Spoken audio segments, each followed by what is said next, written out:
Friend ಇವತ್ತು ಬೆಳಗ್ಗೆ ಎದ್ದ ತಕ್ಷಣ ಅಣ್ಣ ಬಾಣ ಮಾಡ್ರಕ್ ಹೋಗೋಣ ಗಣೇಶ ನೋಡ್ಬೇಕು ಬಲ್ಲೆ ಕುಳ್ಸವ್ರಂತೆ ಅಂತ ಹೇಳಿ ಕರ್ಕೊಂಡ್ ಬಂದ. ಸರಿ ಅಂದ್ಬಿಟ್ಟು ನಾವು ಮಾಡ್ರಕ್ ಬಂದ್ಬಿಟ್ಟೆ ಮಾರಿಯಂತ ಆಶೀರ್ವಾದ ಕೂಡ ಪಡ್ಕೊಂಡ್ರೆ ಅದೆಲ್ಲ ಪಡ್ಕೊಂಡಿದ್ದು ಆದ್ಮೇಲೆ ನಾವು ಹೋಗಿದ್ದೆ ಗಾಂಧಿ ಸರ್ಕಲ್ ಯಾಕಂತಂದ್ರೆ ಇಲ್ಲಿ ಗಣೇಶ ಮಾತ್ರ ನಂಬರ್ 1 ಆಗಿ ಕುಳಿಸ್ತಾರಂತೆ. ವರ್ಷನೂ ಅದ್ದೂರಿಯಾಗಿ ಕುಳಿಸ್ತಾರಣ ಅಂತ ಇಲ್ಲಿಗೆ ಕರ್ಕೊಂಡ್ ಬಂದ. ಈ ಗಣೇಶ ಹೈಟ್ ಬಂದು 25 ಅಡಿ ಐತೆ, ಅಗಲ ಬಂದು 22 ಅಡಿ ಕೂಡ ಐತೆ.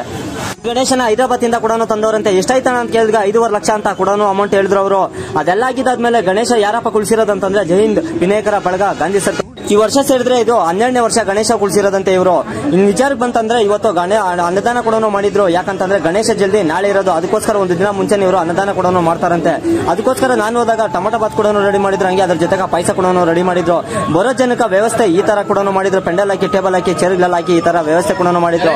ಇನ್ನೊಂದು ವಿಚಾರ ಏನಪ್ಪಾ ಅಂತಂದ್ರೆ ಇವ್ರದ್ದು ವರ್ಷ ಎಲ್ಲ ಲಾಡು ಹರಾಜ್ ಕೂಡ ಕೊಡ್ತಾರಂತೆ. ಹೋದ ವರ್ಷ 50 ಕೆಜಿ ಮಾಡ್ತಿದ್ರೆ ಈ ವರ್ಷ 101 ಕೆಜಿ ಕೂಡ ಮಾಡ್ತಾವ್ರಂತೆ ಲಾಡು. ಸರಿ ಅಂದ್ಬಿಟ್ಟಿದ್ದೆ ಅವ್ರು ಲಾಡ್ ಎತ್ಕೊಂಡ್ ಬರೋ ಗಂಟ ನಾನು ನನ್ನ ಫ್ರೆಂಡ್ ಅಲ್ಲೇ ವೇಟ್ ಮಾಡ್ತಾ ಇದ್ರೆ.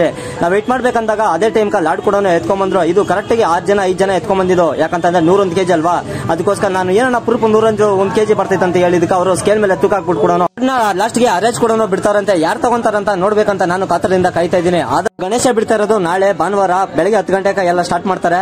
ಅದಕ್ಕೋಸ್ಕರ ಇವರು ಪಂಜಾಬ್, ಕೇರಳ, ತಮಿಳುನಾಡು, ಆಂಧ್ರ ಕಡೆಯಿಂದ ಇದು ಮನೋರಂಜನೆ ಮಾಡಕ ಎಲ್ಲಾ ಟೀಮ್ಗಳನ್ನು ಕರೆಸ್ತಿದ್ದಾರೆ. ಅದಕ್ಕೋಸ್ಕರ ನಾಳೆ ನಾನು ಬರ್ತಾ ಇದ್ದೀನಿ, ನೀವು ಬನ್ನಿ ಅಂತ ಹೇಳಕ ಇಷ್ಟಪಡ್ತೀನಿ. ಈ ವಿಡಿಯೋನ ಆದಷ್ಟು ಜನಕ್ಕೆ ಶೇರ್ ಮಾಡಿ ಅಂತ ಹೇಳಕ ಇಷ್ಟಪಡ್ತೀನಿ. ಇವತ್ತಿನ ಕತೆ ಇಷ್ಟು, ನಾಳೆ ಸಿಗ್ತೀನಿ ಫ್ರೆಂಡ್ಸ್ ನಿಮ್ಗ.